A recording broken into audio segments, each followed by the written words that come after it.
Hi, my name is Marcelo Aller, and this is Bio Insights. This is a podcast that discusses the science of physiological data and how it relates to your health, to your happiness, and to your performance. Today, I'm speaking with Antone Wilson, who has a wide range of experience in sports, technology, and human performance. Anton has an MBA and he's a certified strength and conditioning coach. He is the CEO of HyperSpeed Performance. His focus is on using technologies that he's founded to integrate into an advanced platform that helps athletes achieve their goals. At HyperSpeed, he focuses on using technology like body scans, movement analysis, and he creates a personalized performance strategy for athletes. In addition to his professional roles, Anton shares his knowledge as a physical education instructor at MIT.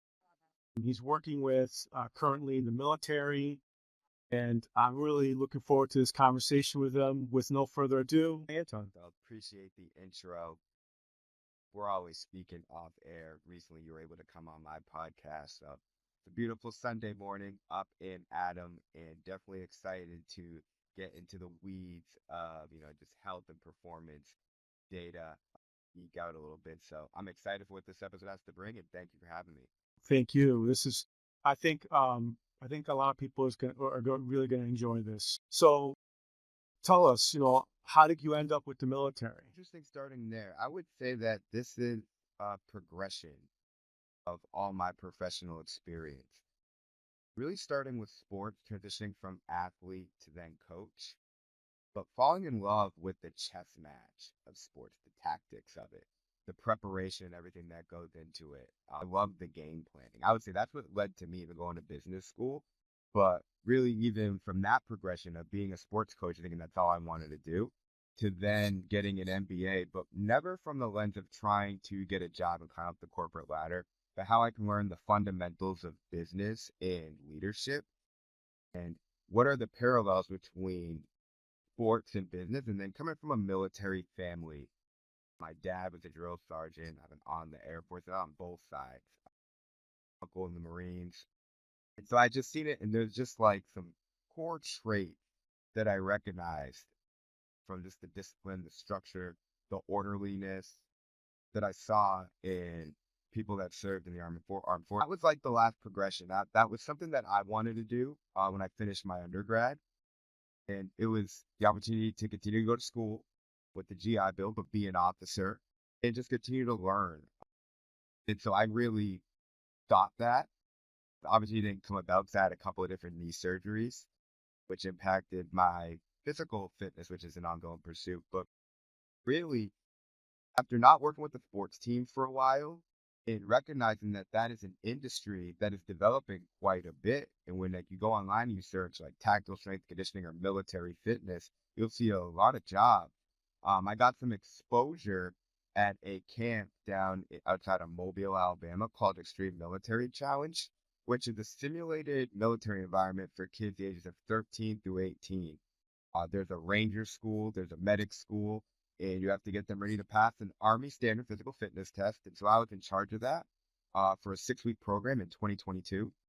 And I got exposure to that environment as a civilian. And so I thought when the opportunity came about, I'd like to do this on a broader scale. And so transitioning from where I was at with my company, saw a couple opportunities in the summertime, looking to just make a move.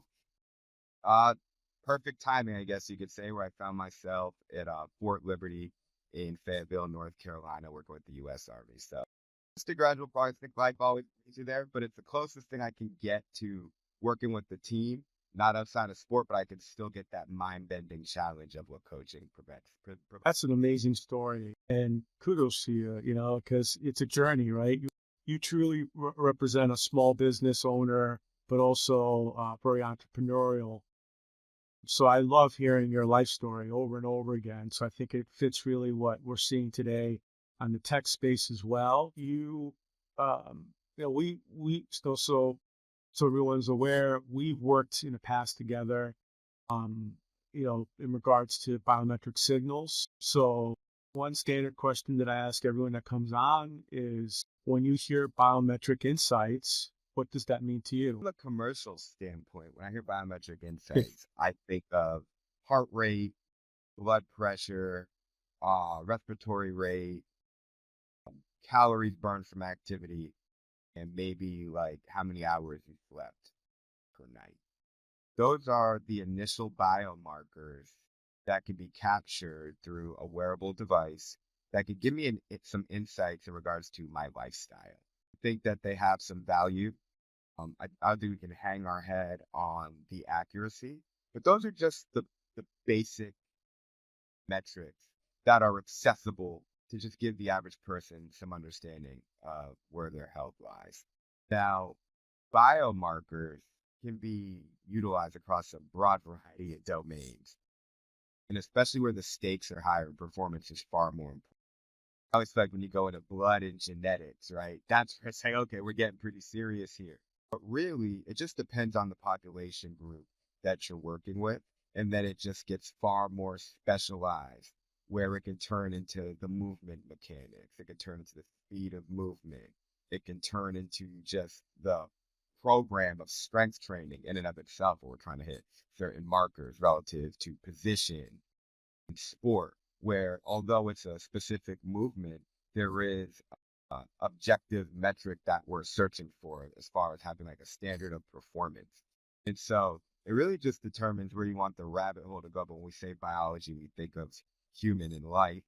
So when we say biomarker, it's just like, what are the basic core metrics that every living being has the ability to produce? We can capture those metrics and see if we can just find some underlying parallels across health and human performance. So when I think biomarkers, it's like how some sort of device can just tell us more about the human race. How about, let's be a little bit more specific. Let's talk about the in-body assessment. Mm. I know it's a product that you support and have on your platform. Can you share a little bit about that? Yeah. Well, first of all, with the in-body, right? I wouldn't say I'm necessarily in love with the device, to be totally honest with you, but it's the one piece of like medical equipment that is found all throughout the world. You can find it in a gym, you can That's find it in FDA an athletic approved. facility, you can find it in a doctor's office. And so it's been established as a standard of some sort where it's found in a lot of places. I believe there's been over 1 billion people worldwide that have done an in-body scan. So I mean that's some progress. I could be wrong on that number, but it's definitely up there. For sure. I remember that being a milestone within their company for how many people that they've scanned. Now I say that to say when I was learning about how to connect the dots between different biomarkers, that was one way we can get some fairly accurate body composition metrics outside of what a regular Bluetooth scale may be able to provide for you. And that's where you start getting into like a segmental lean analysis, which is the muscle mass found in your limbs and then seeing where they are relative to one another. Really strong indicator. Basal metabolic rate, that's not a metric that's easily accessible. Visceral fat levels, which can be early predictor of cancer, some sort of disease or illness. And so just being able to capture those metrics and them being really accessible, I was really intrigued by. I've had some people in some different communities that just had some different schools of thought in regards to how they view the embody, where it's like, okay, it's really just analyzing you as a glob of mass. Which made me think about it. And that's just being totally honest. And I think that the world of health data and these different hardwares, it's so new. Kudos to InBody for creating a device that presented the ability to do that. But the next evolution within just like a metric like body composition and a tool like that is really on the software side of how it's capturing that information per individual and identifying trends or defining different body types. But for me, body composition, when I'm looking at an individual, just evaluating them almost like we call it that basic intake form, which is this process that I've been looking to standardize for a really long time in regards to how can I capture this information in a sequential manner that's going to allow this information to tell me a story of who this individual is and what their needs may be. So body composition, right when we go into height and weight, we're getting into real specifics now. So that's what the InBody presents to me, which is why I was so intrigued by it in the first place. Yeah, you're defining something that I had a conversation with, I think it was between us, that the concept being now you're creating a ranking system for them that could use the basic statistics and reporting more effectively. Your dashboard reminds me of something that I did in the past with Polar called the body ache system that used a bunch of data sets to rank and then create a profile for that individual and then take it to the next level, which is then integrate and then monitor throughout the process. Let's talk about you. Do you use a wearable? How do you train with wearables? What's your training like? We piggyback for a second because you brought up the dashboard. Yeah. And health performance dashboard displayed through a user interface. That has become a key product on the Oh my market God, yes. for the last 3 or Yes. 4 years. I didn't mean to Or at skip least over it, but wearable do, devices. do we have What were like you gonna 5 hours to talk about it? Yeah, no, go What was ahead. that? I don't mean to, I didn't mean to skip over it because I know we've had discussions like this in the past just on that subject matter for a long period of time. But yeah, go ahead, continue with your dashboard. Yeah. In regards to that dashboard, and it's funny because I've done a lot of studies and worn all the different devices and tried to piece together all these different visuals for different population groups. And it's funny because you bring up the dashboard like Yeah.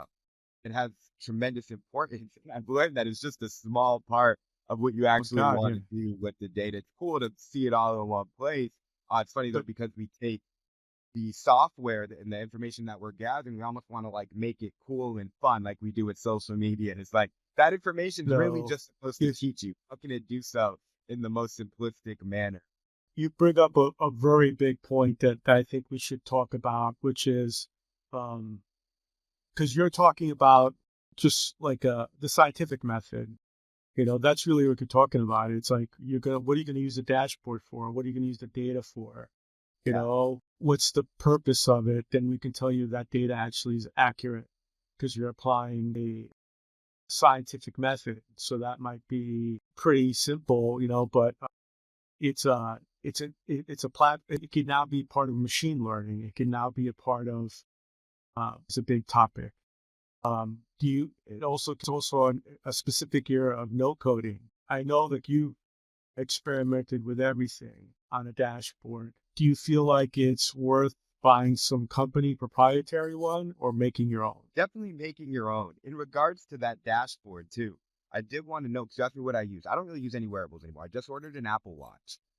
And I more so from Wow. using every wearable on the market. Do you want to go to this and I'll answer that Yeah, no, question. continue. Yeah, that I think that the Apple Watch in regards to the Apple Health, and how it captures sleep, it can give you readiness scores on the Yeah, back end. It can track activity. It can give you heart rate. It's very comfortable. It's sleek. It has a ton of utility. yeah, I love how it integrates with all my products. So I just got one mhm, again. Use the Aura Ring. I love it yeah, because it's so small and it's just it. You don't have to think about it. It's yeah, unlike a watch. I used Polar back in the day. This is before Garmin really took off in like the tactical yeah, market and the running market. And I was wearing the Polar H10 strap. That was a product that I loved. yeah. There was an old product, Elite HRV. They became Spren. I don't know if they're in biometrics or the body composition world, but I thought that they were doing some unique stuff. But the Elite HRV pulse Yep, similar, yeah, yeah, I think it was called. That was a really accurate product that really dove into HRV pretty well. That was really yeah. integrated in part of my life for about 2 years, where I captured that metric every single day. What were you But doing? Were you looking at what type of RMSD data, or were you looking at the other time frequency domain measurements of HRV? some of the time frequency domain metrics, but the consistency with sleep time and the readiness score, I was trying to just break it down to like how I felt. I would do the assessment in the morning Yeah, and then how I felt within my score within a range. And then it just giving me feedback of like low score, bad score, knowing how much I slept within the Apple Watch yeah, because the Apple Watch wasn't giving me the readiness. So I was like, okay, if I slept this many hours, this is how I felt. Where could I draw the parallels? I started looking at the frequencies and like how to really define HRV. And I just yeah. don't know enough about it to speak about it, but I'll be able to look at the spikes and the drops and see certain activities that really put stress on my body. I've used them all, transitioned out of that, went back to my old fashioned G-Shock military watch. Was using the Strava app.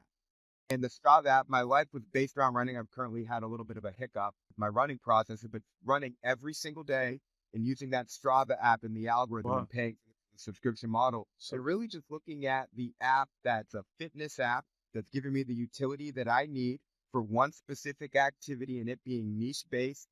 And I just loved it. And Sweet. so that's where I also now have come back full circle as I'm always learning in this space is like Yeah. I have this Apple Watch. This Apple Watch integrates with the Strava app, but the Apple Watch has its core purpose and now it's adding to this experience with the Strava app. As opposed to the problem that I had set out to solve for initially trying to connect different data sources of various systems within the body. It's like taking what already exists into something like a profile and then just mesh them together as opposed to being the first principle thinker in regards to validating the data and trying to make it speak your language. So just an ongoing learning process for me in regards to what I use, what I conducted research on to where I'm at now. I think it's been a fascinating journey. Yeah, the biggest thing that I think would be really cool to kind of bring this together is the mindset. You talked about working with the military and this mindset, and that you had that experience being child of a former drill sergeant. I found that working with that community, because I had two football coaches that were ex-drill sergeants, and I could understand that value-based system that they teach. Do you feel like working with those athletes, it's very different than the average general population? Is there any difference in mindset? Well, the funny thing is when you're working with just like big army, is that the fitness levels are very comparable to that of general population. Obviously, you have some standout, you have some people with some athletic experience, but you just have this big melting pot of a broad. And you're also working with really large groups. We're talking one coach to 60, 70 Well, soldiers at a time, even though you got to split them up in a running group and they'll do a distance run. The other group will lift with you for the day. However, they don't have to listen to you.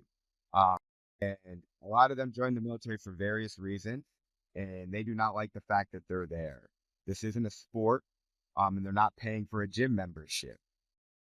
So you have to really establish a line of trust, not come off as clearly a civilian and not understanding their world, and just communicating with them and expecting an outcome or expecting them to care.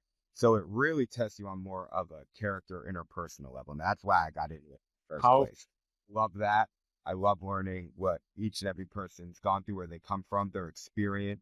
I've traveled all throughout the country. I've recruited. I've lived in 8 different states, been to 45 of the yeah, 50. I think Understand all these little pockets all throughout America. I can find common ground. Uh, Once you get into these weeds of understanding the majority of the soldiers, what I find is that it's almost better for me than like coaching a sports team because these kids are just they're developing and they're going to go on in life, but like these people have families and they have various aspects of their life and they're going to deploy. And so when you become a stabilizing force for them and helping them maximize their potential, you're having a direct impact on their ability to help their families and their communities. Took me a little while to really understand the nature of that relationship within my job, and I'm hoping my unit's deploying here soon, and like I had some changeover in leadership. So that can just impact relationships, like developed a new relationship with the new sergeant that comes in, but very similar to sports. He's coming from Hawaii, was there for 2 years. He started off in this unit. You get a lot of musical chairs. So I don't know like my long-term future with this unit or on this base, but I know now like this is the way these H2F programs are going to have to get integrated within military bases and how we can actually scale this impact to really understand like how this program can really impact the quality of resources accessible to the armed forces in America, which is, I believe, why they put so much money into these contracts in the first place. But these programs are just so new. So you step into it in like this a lot of ambiguity. And so I've been fortunate enough to work in a lot of institutions and just understand the dynamics of leadership and learn about contracts. You're like, oh, okay, this is like where I can fit in and make my presence felt. So that's what the progression has been like. In just 3 months, I think I've learned a lot and definitely looking to just continue to advance. And it's very different from business or private sector training or college athletics, which is really cool. do you feel like your MBA impacted any of this? I got an MBA for a really different reason from most people. It was really to just understand the nuances of business. and find a unique way to monetize myself. So I studied a lot about like sport, from like sports franchises to like global economics and like why a club soccer team will have the value and what it does for that economy. Looked at sports, like just sneaker brands, how Nike's very much an American startup type of story. Those were the things that I was consuming and trying to understand what are the core aspects of leadership, team development, and like how strong organizations function. So I could say, okay, yeah, I could say inefficiencies. There's an element where the military is very orderly and aligned with time. And so that's the key variable that everyone's aligned with. However, there's a lot more margin for inefficiencies, whereas you don't see in the corporate world. There are like hard timelines, and throughout the day, we're doing this at this time, this at this time, and a togetherness. However, things are a little bit more like efficient and trackable. So I would say just the proximity to like learning about business to then seeing different institutions and governing bodies and how they operate is just always connecting the dots. I look at business more from the lens of like academia. Yeah. So do you feel like you use it at all then? I mean, it sounds like, Oh, not really. I think an MBA really trains you for corporate leadership or how to be a key part of maybe a startup, but of an operating business and understand how they work. I would say that with a lot of the spaces that I've been in, I've either been in a leadership role directly or trying to build from scratch where those principles apply. But I don't think that like the practical things that I learned every day are being put to use. I would say, to be honest with you, oh, that's unfortunate. that's a whole other discussion point. Well, I want to thank you. Everyone, if you have any other further questions for Anton or myself, please, most importantly, like and subscribe, but ask us any questions in the chat. Thank you again.